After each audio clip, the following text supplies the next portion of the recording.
Hello, good evening बच्चों।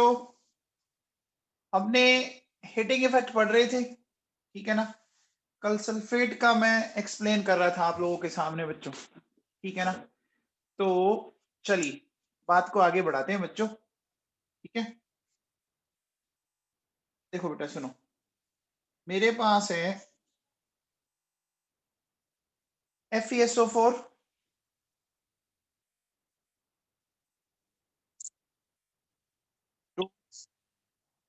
7H2O, ठीक है। और इसको अपन हीट करेंगे लेस देन 200 डिग्री सेल्सियस पर, ठीक है। ये हमारे पास है ग्रीन विट्रोल, इसको बोलते हैं ग्रीन विट्रोल, ठीक है। अब बताओ बच्चों क्या होगा लेस देन 200 डिग्री सेल्सियस पर, क्या होता है बताइए। लेस देन 200 डिग्री सेल्सियस पर सारे वाटर के मॉलिक्यूल निकल जाते हैं एक को छोड़कर, है ना। तो बोलो बच्चों ये बन गया, ठीक है। अब जैसे ही टेम्परेचर हमने 200 डिग्री सेल्सियस पर लेके गए बच्चों 200 डिग्री सेल्सियस पर ले जाते ही बच्चों ये हो गया FeSO4 हो गया, ठीक है। ये भी निकल गया। अब देखो बेटा सुनो, अब बड़ा इंटरेस्टिंग मामला है यहाँ पर। इसको हमने मोर देन 800 डिग्री सेल्सियस पर हीट किया। तो हीट करने पर देखो बच्चों क्या होता है, क्या होगा कि आपका ये मिल जाएगा, देखो Fe2O3 SO2 और SO3 की कोशिश करना कि ये कैसे बना प्रोडक्ट, ये मैं आपको एक्सप्लेन करता हूं। मुझे बात बताओ बच्चों, आपको एक क्या कि मोर देन 800 डिग्री सेल्सियस पर H2SO4 एक ऑक्सीडाइजिंग एजेंट की तरह काम करता है। मोर देन 800 डिग्री सेल्सियस पर H2SO4 एक ऑक्सीडाइजिंग एजेंट का काम करता है, क्योंकि मोर देन 800 डिग्री सेल्सियस पर मैंने आपको कल भी बताया था कि H2SO4 क्या हो जाएगा, टूट के क्या दे देता है। देखो वापस सुनो, देखिए बच्चों सुनिए, मेरे पास ये H2SO4 है, ठीक है। अगर मैं इसको 800 डिग्री सेल्सियस या इससे थोड़ा सा ज्यादा लेते हैं ना, तो ये बच्चों इस तरह से टूट जाता है, ये इस तरह से, ठीक है। ये बात समझ में आई? अरे बोलो बच्चों समझ में आई क्या? अच्छा, अगर मैं इसी H2SO4 को क्या लेस देन 800 डिग्री सेल्सियस में लेता हूं, तो ये इस तरह से बनेगा, ठीक है। तो अब मुझे बताओ कि जब हमने सल्फेट को मोर देन 800 डिग्री सेल्सियस पे हीट किया, तो कंफर्म है क्या कि वो किस में कन्वर्ट हुआ होगा, आपका नेसेंट ऑक्सीजन दी होगी। अरे नेसेंट ऑक्सीजन दी होगी बच्चों, बोलो समझ पा रहे हो क्या मेरी बात? अब वो नेसेंट ऑक्सीजन किसी न किसी का ऑक्सीडेशन करेगा। देखो बच्चों आप इसको समझो, देखिए मान लीजिए मैं ये कहता कि हमें ये मिला FeO और SO3, ये ऐसा मिल गया। इसके 2 मोल ले लिए सपोज, ठीक है ना। मैंने फेरस सल्फेट के 2 मोल ले लिए। मैं चलो इसको अलग काम करता हूँ। देखो क्या कर रहे हैं अपन कि हमारे पास ये 2 मोल्स ऑफ फेरस सल्फेट है, हीट किया, हीट करने पर हमें ये मिल गया बच्चों, मिल गया क्या बोलो। अरे बात समझ में आई? अब मुझे बताओ कि होगा क्या कि ये कुछ SO3 आप इस तरह से डिकम्पोज होगा बच्चों, टूटेगा ना। अरे ये नेसेंट ऑक्सीजन देगा, देगा कि नहीं देगा। ये नेसेंट ऑक्सीजन क्या कर सकती है, उस FeO के साथ मिलकर क्या बना सकती है, Fe2O3 बना सकती है ना। ये बात सबको समझ में आ गई? बोलो बच्चों ये बात आपके दिमाग में बैठ गई क्या? तो देखो बच्चों अगर आप थोड़ा सा ध्यान दो ना, तो देखो वापिस सुनो, देखो ये रिएक्शन बड़ी इंपॉर्टेंट है, ये रिएक्शन बहुत इंपॉर्टेंट है। क्यों इंपॉर्टेंट है, थोड़ा सा समझने की कोशिश करना। देखो एक तो यहाँ पर आपको 2 गैसियस प्रोडक्ट मिल रहे हैं क्या, SO2 SO3 मिल रहे हैं क्या? अरे 2 गैसियस प्रोडक्ट मिल रहे हैं। दूसरा ये एक रिडॉक्स रिएक्शन है, क्या यह एक रिडॉक्स रिएक्शन है क्या बच्चों? देखो यहाँ Fe था आपका +2 स्टेट में और सल्फर था +6। अब देखो इधर आया +3 और सल्फर +4। देखो +2 से +3 और +6 से +4। समझ में आया क्या? बोलो बच्चों, समझ में आया क्या? अरे बात समझ में आई क्या? अच्छा, ऐसा और कौन सा कंपाउंड था जिसको हीट करने पर हमें 2 गैसेस प्रोडक्ट मिले थे? बताओ, ऐसा और कौन सा कंपाउंड था जिसको हीट करने पर हमें 2 गैसेस प्रोडक्ट मिले थे? बता सकते हो आप में से कोई?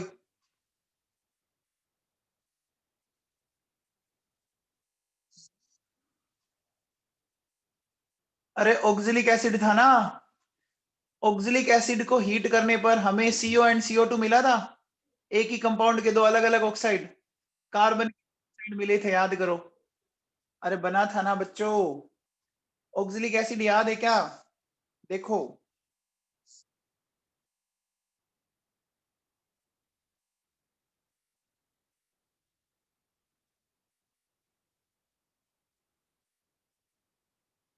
ये बड़ा, देखो दिख रहा है? ये दिख रहा है क्या? अरे ऑक्जेलिक एसिड से देखो दो, ये CO एंड CO2। इसी तरह से देखो बच्चों, सुनो, ये बड़ा इंपॉर्टेंट पॉइंट है। देखिए क्या,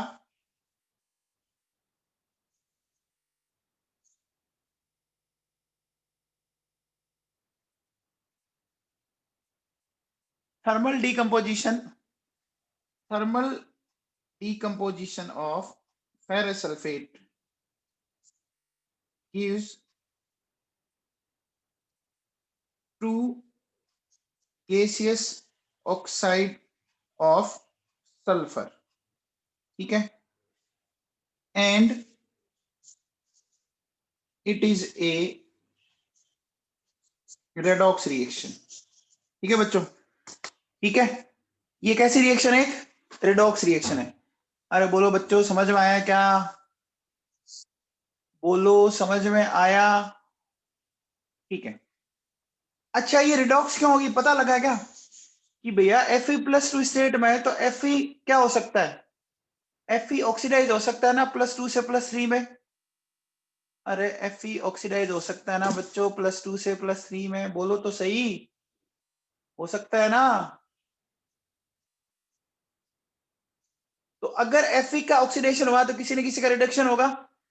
अब रिडक्शन किसका होगा? जो पहले से हायर ऑक्सीडेशन स्टेट में है। समझ में आ गया? अब बच्चों एक चीज बताओ, मैं ये लेता हूं,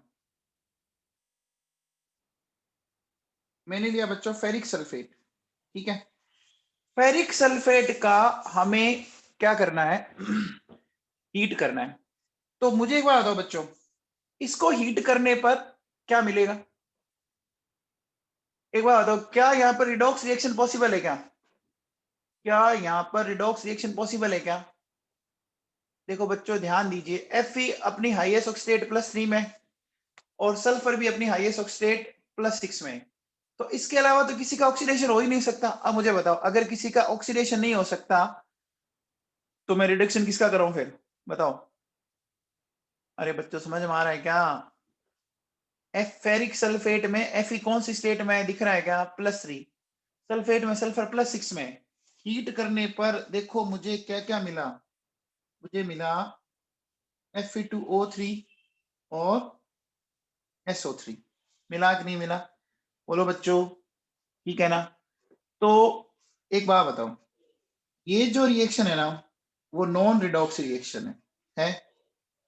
रीजन समझ में आया नॉन रिडॉक्स क्यों है? देखो बच्चों, Fe ऑलरेडी अपनी हाईएस्ट ऑक्सीडेट में, सल्फर ऑलरेडी अपनी हाईएस्ट ऑक्सीडेशन स्टेट में। जब दोनों अपनी हाईएस्ट ऑक्सीडेशन स्टेट में आ गए तो इनका मतलब ऑक्सीडेशन तो पॉसिबल ही नहीं है। अब जब बताओ ऑक्सीडेशन पॉसिबल नहीं है तो फिर रिडॉक्स रिएक्शन कैसे होगी? क्योंकि रिडॉक्स में तो एक का ऑक्सीडेशन होता है और एक का रिडक्शन होता है। अरे समझ में आया बच्चों, समझ में आया क्या? तो फेरस सल्फेट का तो हीट करना रिडॉक्स रिएक्शन है और फेरिक सल्फेट का कैसा है? नॉन रिडॉक्स रिएक्शन है बच्चों, ये एग्जाम में आता है क्वेश्चन, ये क्वेश्चन एग्जाम में आता है। अच्छा एक चीज बताओ,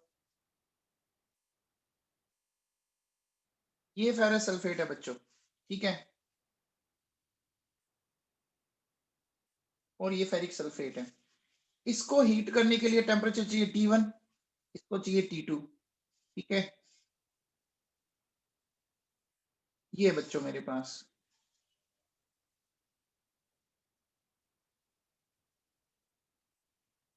अब बताओ, यहाँ ये टेम्परेचर T1 केल्विन, ये टेम्परेचर है T2 केल्विन, तो T1 और T2 में रिलेशन बताओ बच्चों। T1 और T2 में रिलेशन बताओ, कौन सा टेम्परेचर ज्यादा होगा?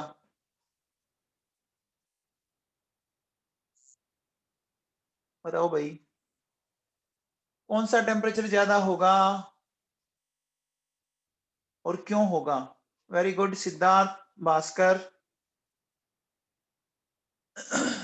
देखो बच्चों, T1 टेम्परेचर है ना, वो आपका ज्यादा होगा, ध्यान देना।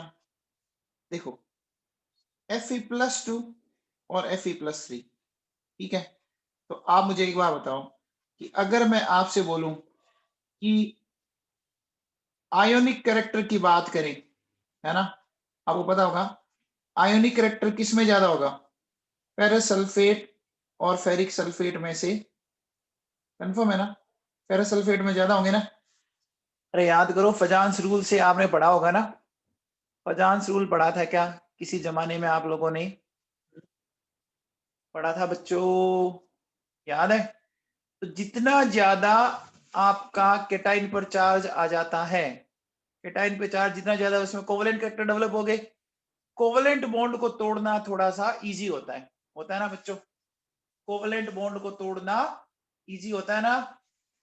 अरे बच्चों समझ में आया क्या? ठीक है, कंफर्म, एकदम अच्छे से बोलो भाई। ठीक है भैया। अब देखो बेटा सुनो, मेरे पास नेक्स्ट है, देखो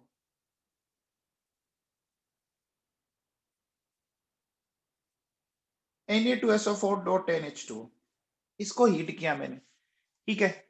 इसका नाम तो पता होगा आपको, इसका नाम होता है बच्चों GLAUBERS, तो बोलते हैं ग्लोबर्स सोल्ट। कौन सा सोल्ट? Glauber salt. अब मैंने हीट किया बच्चों, ठीक है, हीट करने पर पहले तो ये मिल गया, ठीक है, और फिर हीट किया तो मुझे ये मिल गया। अब बताओ, इसको हीट करने पर आगे कुछ होगा क्या? बोलो बच्चों, इसको हीट करने पर आगे कुछ होगा? याद है क्या? किन किन का कुछ नहीं होता, बताओ बच्चों। चंडाल चौकड़ी याद है क्या? सोडियम पोटेशियम रुबिडियम सीजियम, है ना? तो बच्चों आगे कुछ भी नहीं होगा, ठीक है ना? आगे कुछ भी नहीं होगा, इनके सल्फेट को हीट करने पे कोई इफेक्ट नहीं आएगा। समझ में आ गई बात? बोलो बच्चों, समझ में आ गई क्या? ठीक है, चलिए आगे बात को मूव करवाते हैं।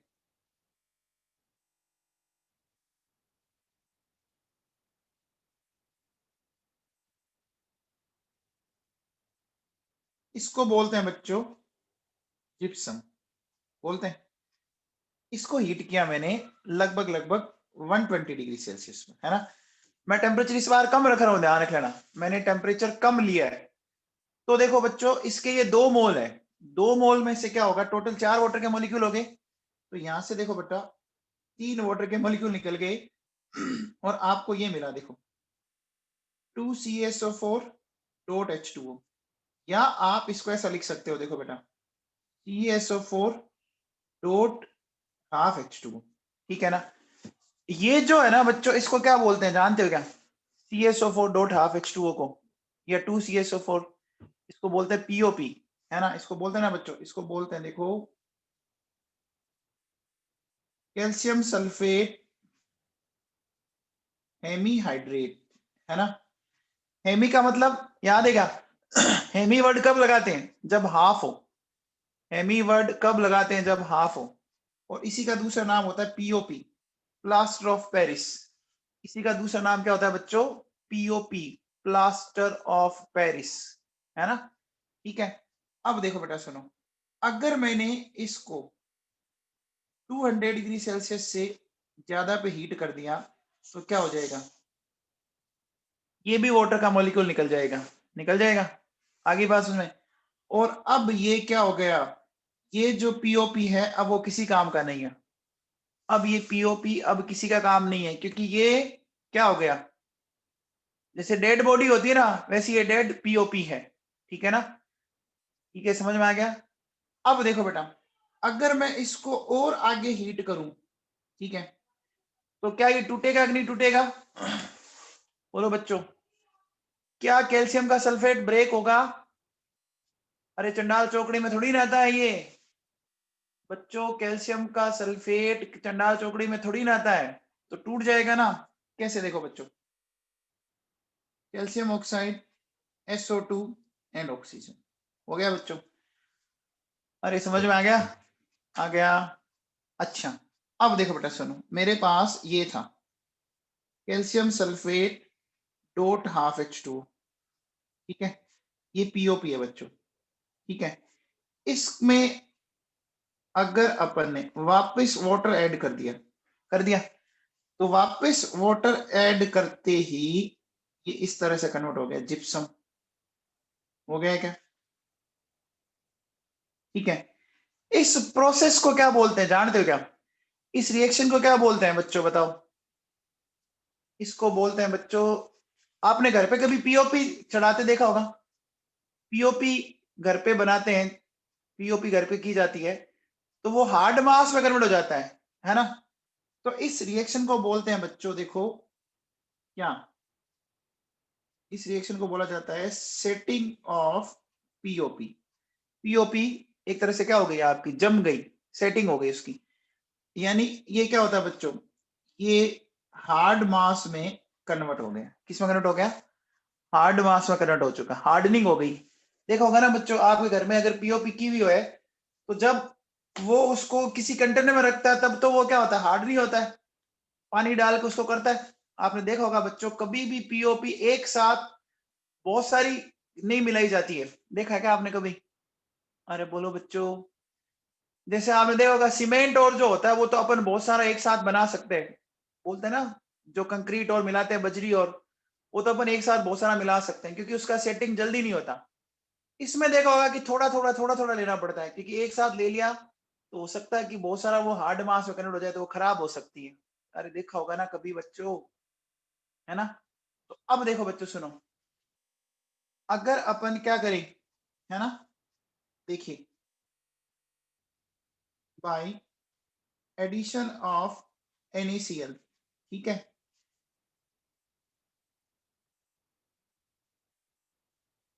रेट ऑफ सेटिंग क्या कर सकते हैं अपन, बढ़ा सकते हैं, ठीक है, और बाय एडिशन ऑफ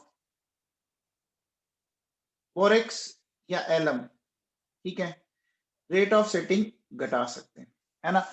अगर आपने उसके अंदर NaCl मिला दिया तो भैया वो बहुत जल्दी हार्ड हो जाएगी, है ना?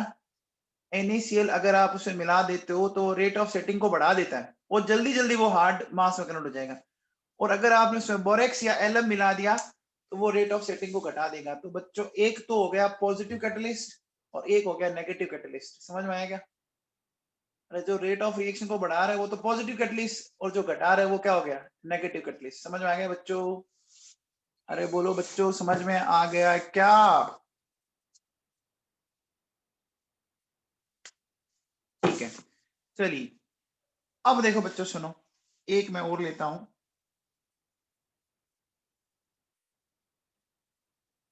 Na2CO3.10H2, ठीक है, इसको हमने क्या किया, अगर अपन इसको सनलाइट में भी रख दें, है ना, रूम टेम्परेचर पर, तो आपने देखा होगा बच्चों ये क्या करता है, ये सारे वाटर मॉलिक्यूल को लूज कर देगा एक को छोड़कर। ठीक है, इसको क्या बोलते हैं जानते हो क्या? इसको बोलते हैं बच्चों वॉशिंग सोडा, बोलते हैं, ये वॉशिंग सोडा है बच्चों। अच्छा, किसी भी हाइड्रेटेड मॉलिक्यूल से इस तरह से वाटर का बाहर निकल जाना उसको क्या बोलते हैं? इस प्रोसेस को क्या बोलते हैं? किसी भी हाइड्रेटेड मॉलिक्यूल से वाटर का बाहर निकल जाना, इसको क्या बोलते हैं? एक टर्म काम आता है इफ्लोरिसेंट। वेरी गुड, इफ्लोरिसेंट हुआ इसका, बहुत बढ़िया। तो देखो ये हाइड्रेटेड कंपाउंड था, इस प्रोसेस को बच्चों अपन नाम देते हैं इफ्लोरिसेंट। ठीक है। अच्छा, अगर उल्टा चले वापस Na2CO3.H2O वापस वाटर के मॉलिक्यूल ले ले, तो उसको क्या बोलते हैं? डीलिक्विसेंट, है ना? उस उल्टे प्रोसेस को बोलते हैं बच्चों डीलिक्विसेंट, है ना? अगर उसने, देखो ये तो फॉरवर्ड रिएक्शन को बोलेंगे बच्चों, ठीक है, ये तो होगी फॉरवर्ड रिएक्शन, और उल्टा चले तो ये हो जाएगा डीलिक्विसेंट, बैकवर्ड्स, ठीक है ना? आ गया बच्चों समझ में?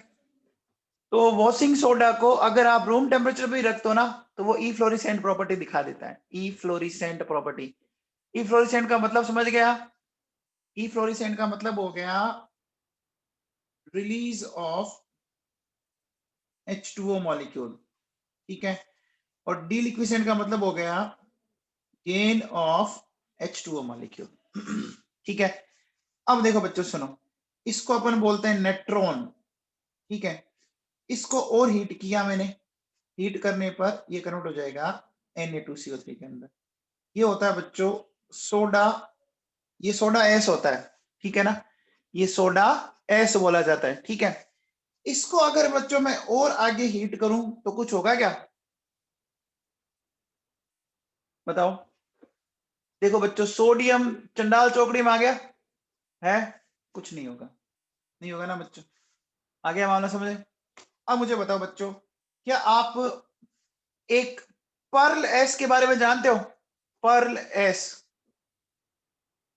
सोडियम के कार्बोनेट को बोलते हैं सोडा एस, ठीक है ना बच्चों? तो इसी तरह से देखो हमारे पास होता है K2CO3, इसको बोलते हैं पर्ल एस बोलते हैं इसको, ठीक है ना?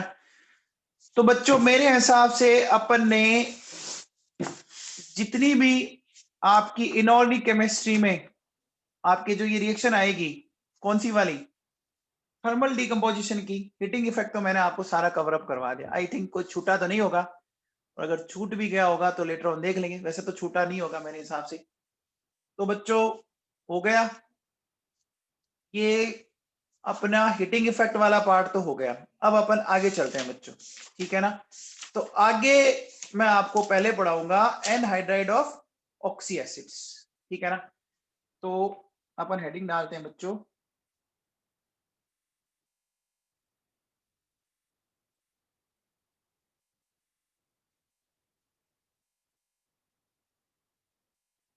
देखो एनहाइड्राइड समझते हो क्या बच्चों? अरे एनहाइड्राइड समझते हो क्या, क्या होता है? बताएगा आप में से कोई? बोलो बच्चों। बताया मैंने शायद आपको पहले भी कभी। एनहाइड्राइड का बड़ा सिंपल सा मीनिंग है किसी भी ऑक्सी एसिड में से जो उसकी एसिडिक हाइड्रोजन है उसको वाटर की फॉर्म में बाहर निकाल दो, ठीक है ना? क्या करेंगे देखो बच्चों सुनो, हमारे पास कोई भी ऑक्सी एसिड है, ठीक है, उसमें से वाटर के मॉलिक्यूल निकाल दो H2O, ठीक है ना? तो आपको क्या मिल जाएगा? आपको मिल जाएगा बच्चों एसिडिक एनहाइड्राइड, ठीक है ना? क्या मिल जाएगा? एसिडिक एनहाइड्राइड मिल जाएगा, ठीक है। अब देखो बेटा, जैसे सपोज सबसे पहले मैं लेता हूं नंबर 1 H2SO3, ठीक है। तो H2SO3 में से अगर मैं ये वाटर निकाल दूं तो मुझे मिल गया SO2। बोलो बच्चों, H2SO3 में से अगर मैंने वाटर निकाल दिया तो SO2 मिल गया क्या? अरे बोलो। इसको क्या नाम देंगे पता है क्या? इसको नाम देंगे बच्चों सल्फ्यूरस एनहाइड्राइड। क्या बोलेंगे? Sulphurous anhydride. अच्छा, अब बताओ, अगर मैंने ये लिया H2SO4, इसमें से मैंने वाटर निकाल दिया, तो इसका क्या नाम देंगे बच्चों? बताओ, इसका क्या नाम देंगे? वो सल्फ्यूरस एनहाइड्राइड था, ये क्या हो जाएगा?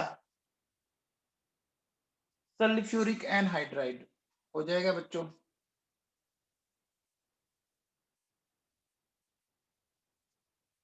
अच्छा, अगर अपन उल्टा चले, मतलब वापस आप इन ऑक्साइड को या एनहाइड्राइड को वाटर दे दो तो वापस ऑक्सी एसिड बन जाएंगे ना, वापस ऑक्सी एसिड बन जाएंगे ना बच्चों।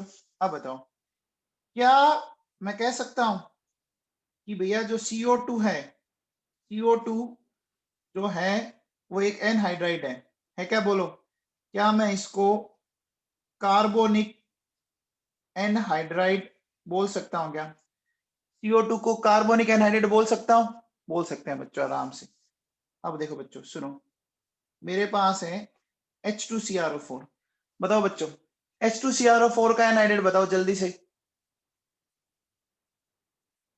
बोलो भाई।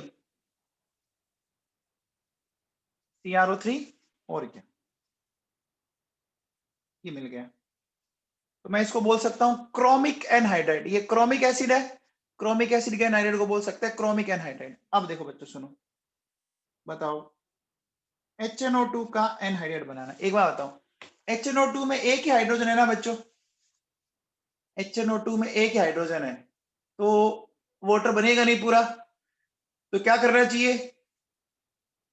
2 मोल ले लो बच्चों, इसकी ले लिया। तो 2 मोल लेकर मैंने क्या किया बच्चों, इसमें से वाटर निकाल दिया, निकाल दिया। वाटर निकालने पे देखो बच्चों H2O, और मुझे मिल गया N2O3, मिल गया। अब बताओ बच्चों, अगर मैं ये बोलूं कि मेरे पास HNO3 है, ठीक है, इसमें भी फिर 2 मोल लेने पड़ेंगे, लेने पड़ेंगे ना? बोलो बच्चों क्या मिल जाएगा? N2O5 मिल गया, मिल गया।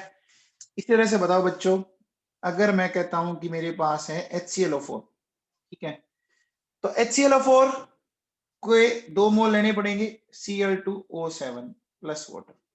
मेरे हिसाब से बहुत आसान आसान सी बातें चल रही है अभी तक तो, ठीक है ना? फिर देखो बच्चों, मेरे पास है H3PO4 है बच्चों। H3PO4 की अगर बात करें तो 3 हाइड्रोजन है ना, तो वाटर में तो हाइड्रोजन जो होती है वो इवन नंबर में होती है, तो अब इवन नंबर हाइड्रोजन ले लो, तो 3 हाइड्रोजन को इवन नंबर बनाने के लिए इसको 2 मोल ले ले क्या? 6 हाइड्रोजन होगी क्या बच्चों? बोलो, हो गई। अब 6 हाइड्रोजन होती है, अपन 3 वाटर के मॉलिक्यूल बना सकते हैं, बना सकते हैं ना? और हमें मिल गया P2O5, मिल गया क्या? P2O5 बोल दो, या कई बार आपने देखा होगा इसको P4O10 लिखा मिलता है, मिलता है ना? P4O10 लिखा मिलता है, मिलता है बच्चों।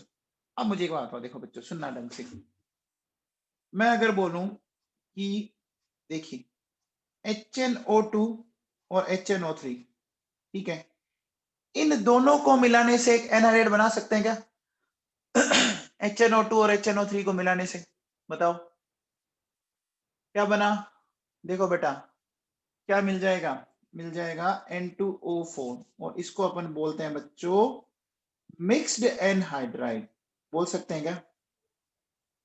मिक्स्ड क्यों बोला बच्चों, समझ में आएगा? अरे बोलो बच्चों, मिक्स्ड क्यों बोला, समझ में आया?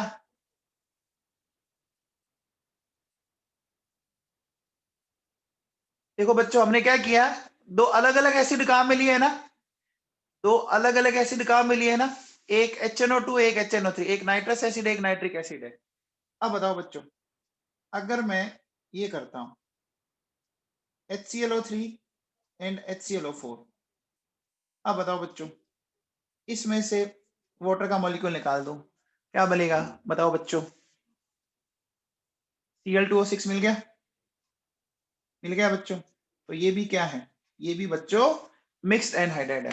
तो देखो, अगर एनहाइड्राइड आपका क्या हो रहा है, एक ही एसिड के टाइप मॉलिक्यूल से बन रहा है, तो उनको तो बोलेंगे बच्चों सिंपल एनहाइड्राइड, ठीक है ना? इनको तो बोलेंगे सिंपल एनहाइड्राइड, ठीक है। और अगर वो 2 अलग अलग एसिड से बन रहा है तो उसको बोलेंगे मिक्स्ड एनहाइड्राइड। समझ में आ गया? एक ही टाइप के एसिड के मॉलिक्यूल है तो वो तो सिंपल, और एक से ज्यादा टाइप के तो उनको बोलेंगे मिक्स्ड। क्लियर है क्या? ये बात आपको समझ में आ गई बच्चों? ठीक है। अब देखो बच्चों सुनो, ऐसा आप लोग ऑर्गेनिक केमिस्ट्री में पढ़ते हो कि जो आपका ईथर होता है ना।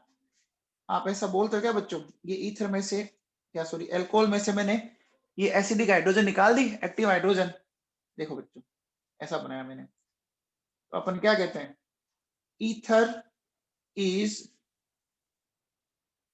Anhydride of alcohol. बोलो बच्चों, ईथर जो है वो एनहाइड्राइड है क्या अल्कोहल का? बोलो बच्चों। अरे ईथर हमने किससे बनाया है, अल्कोहल से बनाया ना, ठीक है। अब बताओ, देखो बच्चों सुनो, हमने ये लिया बच्चों एसिटिक एसिड लिया, इस एसिटिक एसिड को हमने हीट किया और ये हमने वाटर का मॉलिक्यूल निकाल दिया। देखो बच्चों निकाल दिया, निकालने के बाद मुझे ये मिल गया, मिल गया। अब बच्चों आपको याद है क्या, ये तो था एसिटिक एसिड, याद करो, और ये क्या है, ये बच्चों एसिटिक एनहाइड्राइड है कि नहीं है? अरे है बच्चों, पढ़ा था क्या? बोलो। अब एक चीज बताओ बच्चों, है ना, अगर मैं आपसे बोलूं कि मेरे पास ये है बोरिक एसिड है, तो बोरिक एसिड का एनहाइड्राइड बनाओ बच्चों, बताओ बोरिक एसिड का एनहाइड्राइड, इसका फॉर्मूला बताओ फटाफट, बहुत सिंपल है, B2O3 हो गया बच्चों। देखो 3 हाइड्रोजन है, तो हमें इसको इवन नंबर में लाने के लिए इसके 2 मोल ले लो बच्चों, तो क्या बन गया B2O3 और ये मिल गया 3H2। तो इसको हमने क्या नाम दे रखा है, याद करो, इसको हमने नाम दे रखा है, बोलो बच्चों, बोरिक एनहाइड्राइड, या इसको अपन बोलते हैं बच्चों बोरोन सेस्क्वी ऑक्साइड। ये सेस्क्वी ऑक्साइड का मतलब मैंने आपको बता रखा है कि पर एटम आपकी ऑक्सीजन 1.5 हो, 1.5 हो, है ना। बोलो बच्चों, सॉरी 3/2, है ना, 1.5, ठीक है, बता रखा है बच्चों आप लोगों को मैंने ऐसा, ठीक है। अब देखो बच्चों एक सिंपल सा क्वेश्चन बताओ मुझे, ये कहता है बच्चों Cl2O6 की रिएक्शन आपने क्या की बच्चों, एक्वस NaOH के साथ करवाई, ठीक है, तो प्रोडक्ट बताओ बच्चों क्या क्या बनेगा, बताओ। Cl2O6 की रिएक्शन आपने एक्वस NaOH के साथ करवाई, तो प्रोडक्ट क्या बनेगा?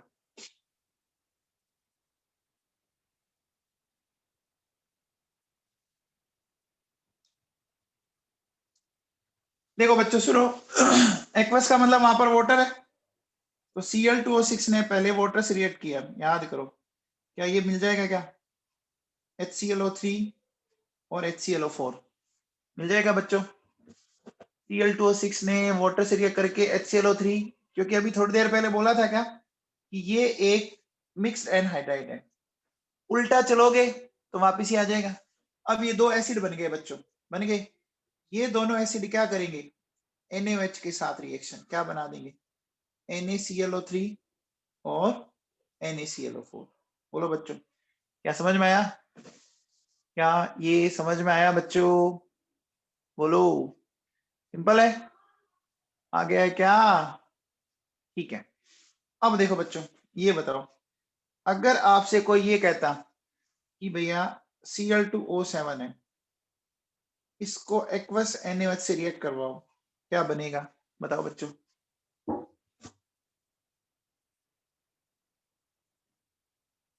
NaClO4, very good. देखो होगा क्या बच्चों, Cl2O7, इसने वाटर लिया, वाटर लेके देखो आप इसको ऐसा लिख सकते हो क्या, H2Cl2O8, या इसको ऐसा लिख दो 2HClO4, और ये क्या करेंगे, ये 2HClO4 2 मोल्स ऑफ NaOH के साथ रिएक्ट करके क्या बना देंगे, 2 ऑफ, हो गया क्या, बोलो बच्चों, ये बात आपके समझ में आ गई? तो बच्चों एनहाइड्राइड इंपॉर्टेंट है, थोड़ा सा आप ध्यान दें, ठीक है। चलिए बच्चों, अब अपन एक नया टॉपिक लेते हैं, बड़ा इंपॉर्टेंट,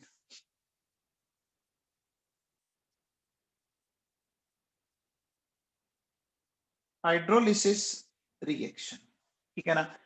तो इनऑर्गेनिक में जितनी भी हाइड्रोलिसिस रिएक्शंस हैं वो मैं आपको यहीं पे करवाऊंगा बच्चों, ठीक है ना।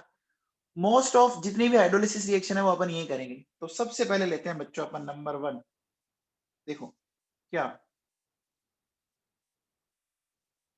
हाइड्रोलिसिस ऑफ P4O10 और P2O5, ठीक है। क्या अभी थोड़ी देर पहले P4O10 या P2O5 आया था क्या आपके सामने? थोड़ी देर पहले आया था, देखो बच्चों आया था ना। अगर आप उल्टा चलोगे, अगर आप P2O5 को वापस 3 वाटर के मॉलिक्यूल दे दो तो वापस से 3PO4 में कन्वर्ट हो जाएगा ना। बोलो बच्चों, कन्वर्ट हो जाएगा क्या? हो जाएगा, हो जाएगा बच्चों। तो देखो एक बात बताओ, अगर मैं ऐसा कहता हूं कि मेरे पास ये यहाँ पर P2O5 है और मैंने इसको 3 वाटर के मॉलिक्यूल दे दिए, ये कन्वर्ट हो जाएगा वापस H3PO4। अब बताओ, अगर ये P4O10 होता तो, अगर ये P4O10 होता तो कितने वाटर के मॉलिक्यूल चाहिए होंगे?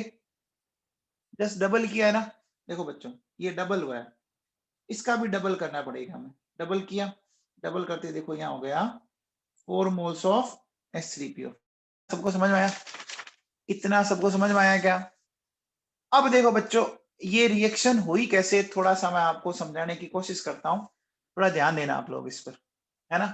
कैसे, देखो बच्चों सुनो, हमारे पास ये स्ट्रक्चर है इसकी, एक मिनट रुको, मैं इसकी स्ट्रक्चर बनाता हूँ फिर आपको ढंग से समझाते हैं।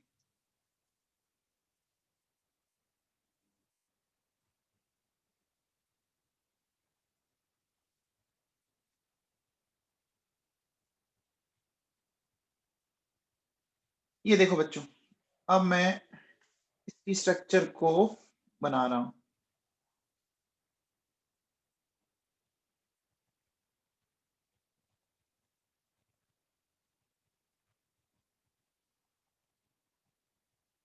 ये बनाई मैंने स्ट्रक्चर। क्या ये P4O10 बन गया? बताओ बच्चों, क्या ये P4O10 बन गया क्या? चेक करो, बन गया बच्चों P4O10? बन गया, ओके। चलिए अब अपन स्टार्ट करते हैं बच्चों इसकी रिएक्शन को कि कैसे करना है। ध्यान देना बच्चों, सबसे पहले बताओ कि हमें 2 वाटर के मॉलिक्यूल कहां में लेने आपको। आप मुझे बताओ, जितनी छोटी रिंग होती है वो अनस्टेबल होती है क्या? जितनी छोटी रिंग होती है अनस्टेबल होती है। देखो अभी जो बीच में मैंने ये ऑक्सीजन जोड़े थे बीच के अंदर, तो क्या वो एक 3 मेंबर की रिंग बनी क्या? और एक ट्राइंगल बने हुए दिख रहे हैं क्या आपको? बोलो बच्चों, ट्राइंगल बने हुए दिख रहे हैं? दिख रहे हैं ना बच्चों? ट्राइंगल बने हुए दिख रहे हैं, POPOPOP दिख रहे हैं। अच्छा पहले बताओ, 3 मेंबर की रिंग और 4 मेंबर की रिंग, तो पहले कौन सी रिंग ब्रेक होगी? 3 वाली होगी ना, 3 वाली होगी क्योंकि 3 वाली अनस्टेबल ज्यादा होगी। तो देखो बच्चों हम इसको तोड़ेंगे, कैसे तोड़ेंगे? ध्यान देना बच्चों, देखिए मैं इसको इस तरह से यहाँ लिखा बच्चों, HOH लिखा, और इसी तरह से देखो बेटा मैंने यहाँ पे लिखा H, ठीक है, OH। यहाँ से इसको तोड़ दिया मैंने ऐसे। बोलो बच्चों, तोड़ दिया क्या? अरे बोलो बच्चों, तोड़ दिया। तोड़ने पर देखो हमें ये मिला, क्या मिला इसको समझते हैं वापस अपन।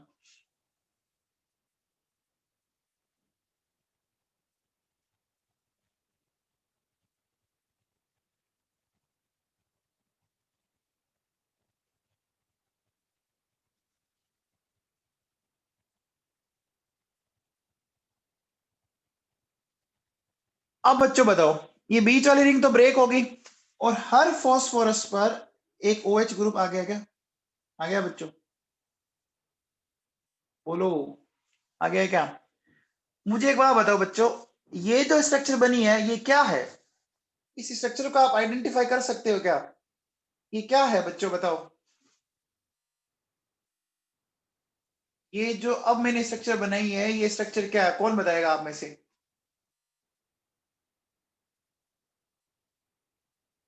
क्या यहाँ पर ये 4 मोल ऑफ HPO3 है क्या?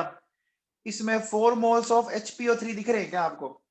दिख रहे हैं क्या? चेक करो, आप थोड़ा सा अगर दिमाग लगाओगे तो समझ में आ जाएगा। देखो बच्चों, 1 मोल, ठीक है, फिर 2 मोल, फिर देखो 3 मोल, और फिर देखो बच्चों ये 4 मोल। दिख रहे हैं क्या? दिख रहे हैं बच्चों? तो देखो ये क्या है, मैं इसको ऐसा लिख सकता हूँ बच्चों, और HPO3 के बाहर 4 लगा दिया, तो मैं बोल सकता हूँ बच्चों ये है cyclic tetramer of Meta phosphoric acid. बच्चों समझ में आ गया? अब देखो बेटा, ये 4 मेंबर की रिंग बन गई। अब 4 मेंबर की रिंग भी तो क्या होती है, अनस्टेबल होती है ना। 4 मेंबर की रिंग भी तो अनस्टेबल होती है, तो हम इसको तोड़ सकते हैं क्या? बोलो बच्चों, इसको भी तो तोड़ सकते हैं। तो इसको तोड़ने के लिए किसी भी एक ऑक्सीजन को पकड़ लो। देखो बेटा, मैंने यहां से पकड़ लिया इसको, यहां से, और ऐसे तोड़ दिया इसको। तोड़ दिया क्या? तोड़ने के बाद अगर आप ध्यान दो तो देखो बच्चों, ये अब रिंग ओपन होगी बच्चों, और फर्स्ट और लास्ट जो फॉस्फोरस आएगी, अरे बोलो बच्चों, जो फर्स्ट और जो लास्ट फॉस्फोरस आएगी उस पर अब कितने OH ग्रुप डेवलप हो जाएगी? देखो बच्चों, एक OH तो पहले से था, एक OH और आ जाएगा ना। जहां से मैंने तोड़ा है देखो, एक OH और मिल रहा है ना आपको, ध्यान दो बच्चों, मिल रहा है। तो देखो बेटा कैसे, ये P है, ये O, ये P, ये O, ये P है। यहाँ देखो बच्चों, बाकी सब पर एक ही OH है, लेकिन फर्स्ट और लास्ट वाली पर 2 OH है। अब बच्चों बताओ, ये जो बना ये कौन सा एसिड है? ये कौन सा एसिड है, कोई बता सकता है आप में से? अरे बोलो बच्चों, बता सकते हो क्या?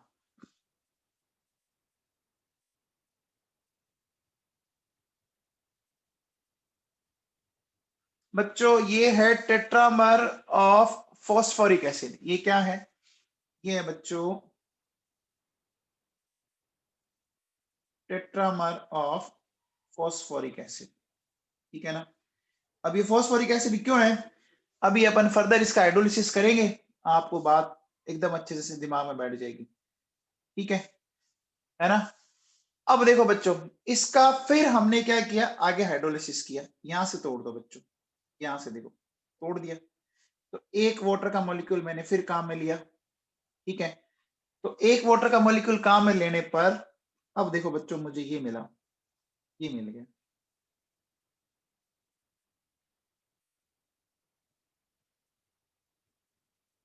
क्या इसके 2 मोल बन जाएंगे? अरे बोलो बच्चों, 2 मोल बन गए।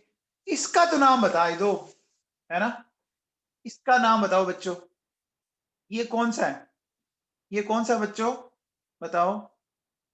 ये है पायरोफॉस्फोरिक एसिड, है बच्चों, है पायरोफॉस्फोरिक एसिड, है क्या बच्चों? तो ये मुझे मिल गया क्या, ये मिल गया पायरोफॉस्फोरिक एसिड। अच्छा, आपको याद है क्या बच्चों कि जब भी पायरो बनता है तो हम क्या करते हैं, 2 मॉलिक्यूल लेके अपन एक वाटर का मॉलिक्यूल निकालते हैं, याद है क्या? पायरो हम कब बनाते हैं, 2 मॉलिक्यूल लेके एक वाटर का निकाला था, तो वापिस वाटर दे दोगे तो वापिस वैसा बन जाएगा ना। अरे वापिस वैसा बन जाएगा ना। तो अब देखो बेटा, अगर मैं इसको फाइनली यहां से फिर एक बार ब्रेक करूं, इसको कर सकता हूं। यहां से देखो बच्चों, HOH यहां से ब्रेक किया, 2 मोल्स ऑफ वाटर लेके मैंने किया, करते ही देखो बच्चों मुझे ये मिल गया। मिल गया क्या? एक मिनट बेटा, मैंने यहाँ पे 2 ऑक्सीजन लगा दी, सॉरी, ये OH है, ठीक है। देखो क्या हो गया यहाँ पर, ये OH OH, और ओवरऑल कितना बन जाएगा ये 4 मोल मिल जाएंगे क्या? अरे 1 मोल से 2 मिलेंगे, तो 2 मोल से कितने मिल गए?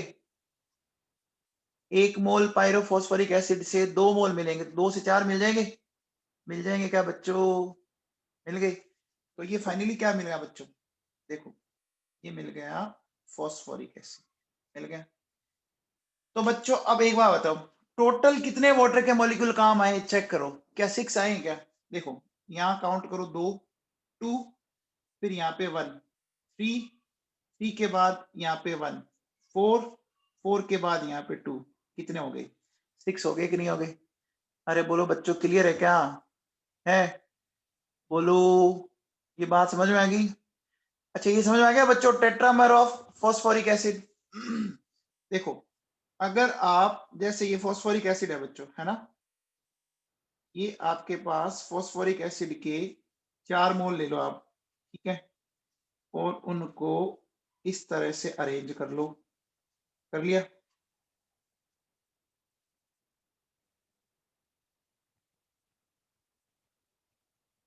और देखो बेटा, यहां से ये वाटर का मॉलिक्यूल निकलता जाएगा, निकलता जाएगा, निकलता जाएगा। तो ऊपर वाली स्ट्रक्चर बन जाएगी क्या?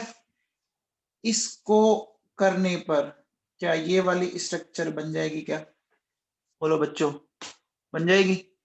तो मुझे बताओ बच्चों, यहां तक इस स्ट्रक्चर को बनाने के लिए कितने वाटर के मॉलिक्यूल निकाले? इस स्ट्रक्चर को बनाने के लिए कितने वाटर के मॉलिक्यूल निकाले? चेक करो, कितने बॉक्स बनाए? 3। तो वापस इसी स्ट्रक्चर तक पहुंचने के लिए कितने वाटर के मॉलिक्यूल देने पड़ेंगे? बताओ, वापस इसी स्ट्रक्चर, क्या हम यहां तक 3 मॉलिक्यूल दे चुके हैं क्या? चेक करो, क्या ऊपर वाली रिएक्शन में वापस उल्टा चलने पर हम 3 मॉलिक्यूल दे चुके हैं क्या? देखो बच्चों, 2 मैंने ब्लू कलर से लिखा है, 1 मैंने पिंक कलर से लिखा है। समझ में आ गया क्या? अरे बोलो बच्चों, समझ में आ गया? अब देखो बेटा सुनो, आपको क्या ध्यान रखना है, ये रिएक्शन तो भली आप भूल सकते हो आराम से, आपको क्या करना है, जो बीच बीच में जो ये प्रोडक्ट बने ना, वो आपको ध्यान रखना है कि बेटा इसका जब अपन हाइड्रोलिसिस करते हैं तो प्रोडक्ट क्या क्या बनता है। देखो P4O10, सबसे पहले 2 मोल वाटर के काम आए, तो हमें मिला बच्चों cyclic tetramer of Meta phosphoric acid, ठीक है। फिर 1 मोल वाटर का काम आया, तो फिर हमें मिला टेट्रामर ऑफ फॉस्फोरिक एसिड, ठीक है। फिर हमें, बोलो बच्चों, हमने 1 वाटर का मॉलिक्यूल फिर काम में लिया, तो हमें मिला बच्चों पायरो फॉस्फोरिक एसिड के 2 मोल, और फिर हमने क्या किया, 2 मोल वाटर फिर काम में लिया, तो हमें मिले बच्चों 4 मोल फॉस्फोरिक एसिड, ठीक है ना। तो ये वाली पिक्चर है बच्चों, समझ में आ गई क्या बात? बोलो, ये वाला जो सीक्वेंस है ना, कि सीक्वेंस में पहले कौन मिला बाद में कौन मिला, ये आपको थोड़ा सा याद रखना चाहिए। आप इस रिएक्शन को ऊपर वाले को भली आराम से भूल सकते हो, जो ये अपन ने बनाया है ना, इसको छोड़ दो, कहीं कोई जरूरत नहीं है। सीक्वेंस वाइज क्या क्या बन रहा है वो आप याद रख लीजिए, क्योंकि क्वेश्चन में ये पूछ सकता है कि हाइड्रोलिसिस के सीक्वेंस में क्या क्या प्रोडक्ट बनते हैं। अरे बोलो बच्चों, समझ में आ गया क्या? ठीक है। अब देखो बच्चों सुनो, P4O10 है ना बच्चों, P4O10 एक बहुत ही अच्छा डिहाइड्रेटिंग एजेंट है। P4O10 इतना अच्छा है कि वो H2SO4 को भी डिफीट कर देता है। क्यों कर देता है बच्चों, समझ में आ रहा है? देखो बच्चों, जब P4O10 की आपने स्ट्रक्चर पढ़ी थी ना, तो आप ध्यान दीजिए, इसकी स्टार्टिंग में 3 में आपकी एक दिख रहा है आपको, ट्राइंगल वाली रिंग दिख रही है? ट्राइंगल वाली रिंग दिख रही है क्या? दिख रही है बच्चों ट्राइंगल? तो जैसे ही ट्राइंगल बनता है, आपको पता होगा कि क्या डेवलप हो जाती है बच्चों, ट्राइंगल बनती क्या डेवलप हो गई वहां पर? स्ट्रेन डेवलप हो गई। ये स्ट्रेन को खत्म करने के लिए, स्ट्रेन को खत्म करने के लिए इसको क्या चाहिए? रिंग को तोड़ना पड़ेगा, और रिंग को तोड़ने के लिए इसको वाटर का मॉलिक्यूल मिल जाए तो इसकी तो जिंदगी बन गई। सही बात है ना? अगर इसको वाटर का मॉलिक्यूल मिल जाए तो इसकी जिंदगी बन गई ना। बोलो बच्चों, अरे बात समझ में आई क्या? तो देखो बच्चों सुनो, मैं क्या कह रहा हूं, मैं ये कह रहा हूं P4O10 is used as dehydrating agent and it is more effective than concentrated H2SO4।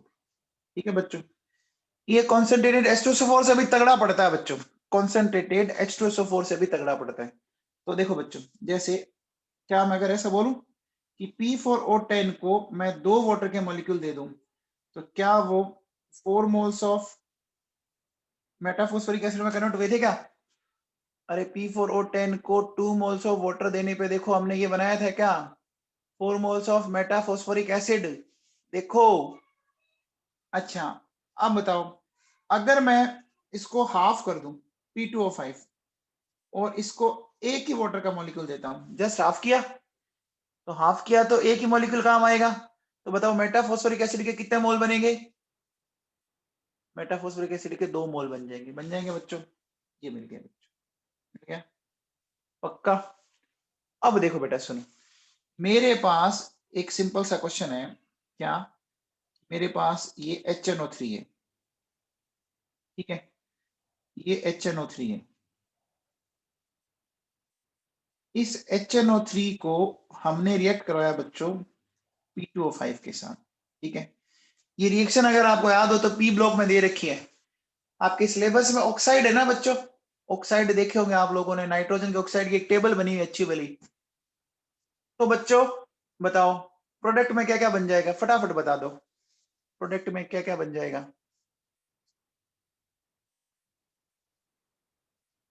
देखो बच्चों, यहां से ये वाटर का मॉलिक्यूल निकला, निकल गया बच्चों, निकल गया, ये वाटर का मॉलिक्यूल मिल गया इसको, जैसे इसको मिला तो हमें ये मिल गया, देखो बेटा N2O5 और ये मिल गया हमें 2 moles of metaphosphoric acid.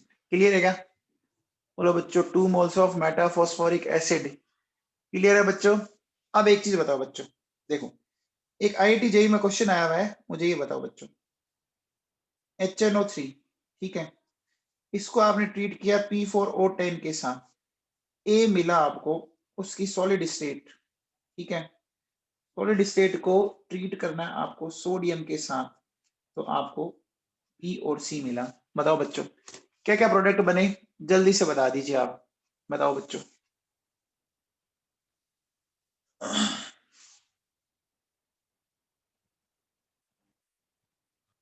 HNO3 को P4O10 से रिएक्ट करवाया, एक सॉलिड स्टेट वाला कंपाउंड मिला, उसकी सॉलिड स्टेट को आपने ट्रीट किया सोडियम के साथ, तो बी और सी मिला।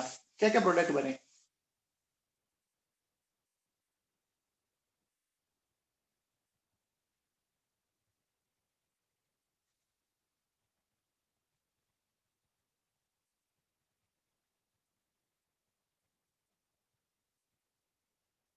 Very good.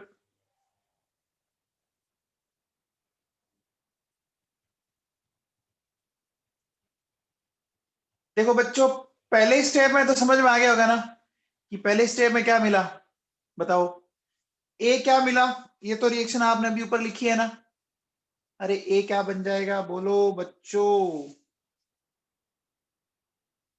N2O5। N2O5 की सॉलिड स्टेट में आपको आयन याद है क्या, क्या क्या होते हैं? N2O5 की सॉलिड स्टेट में कौन कौन से आयन होते हैं, याद है क्या? याद है बच्चों? बताओ। इसमें आयन होते हैं बच्चों NO2 plus and NO3 minus, ये आयन मैंने आपको इसमें बढ़ाया था केमिकल बॉन्डिंग में, ठीक है। अब देखो बेटा इसको सोडियम से रिएक्ट करवाना है, तो सोडियम आपको पता है इलेक्ट्रॉन लूज करेगा, ये सोडियम तो गया इसके पास और ये इलेक्ट्रॉन आ गया इसके पास, तो देखो क्या क्या मिल गया, एक तो मिल गया बच्चों NaNO3 और एक मिल गया NO2, जो आपकी ब्राउन कलर वाली गैस होती है, वो मिल गई आप लोगों को। मिल गई क्या बोलो बच्चों, मिल गई? समझ में आ गया क्या? चलिए बच्चों, अब देखो, अगर मैं आपसे ये बोलूं कि मेरे पास ये H2SO4 है, ठीक है, इस H2SO4 को मैंने ट्रीट किया P2O5 के साथ, तो क्या P2O5 H2SO4 का डीहाइड्रेशन कर देगा क्या? बोलो बच्चों, कर देगा क्या? कर देगा ना बच्चों। देखो यहां से ये वाटर का मॉलिक्यूल निकाल दो, निकाल दो, निकलने के बाद H2S2O7 और आपको मिल गया बच्चों 2 moles of phosphoric acid, sorry metaphosphoric acid मिल गया बच्चों। समझ में आया क्या? अरे आ गई बात समझ में? ठीक है ना? तो किसी भी एसिड को जब आप P4O10 से रिएक्ट करवाओगे तो वो एसिड क्या करेगा? वाटर का मॉलिक्यूल निकालेगा और P4O10 को मेटाफॉस्फोरिक एसिड में कन्वर्ट कर देता है। कन्वर्ट कर देता है क्या बच्चों? बोलो। कर देता है? अरे बोलो तो सही। चलिए बच्चों, अब मुझे बताओ, अगर मैं आपसे बोलूं कि मुझे P4O6 का हाइड्रोलिसिस करना है, ठीक है ना, P4O6 का, तो इसका जब हाइड्रोलिसिस करते हैं ना बच्चों, तो बताओ P4O6 के हाइड्रोलिसिस से क्या बनेगा? कौन बताएगा? P4O6 के हाइड्रोलिसिस से क्या बनेगा? Very good. देखो P4O10 से क्या बना था? P4O10 से क्या बना था बच्चों बताओ? अरे P4O10 से अभी थोड़ी देर पहले बनाया था ना। फाइनल प्रोडक्ट क्या बनाया था? याद करो, 6 वाटर के मॉलिक्यूल देकर हमने बनाया था 4 मोल्स ऑफ H3PO4।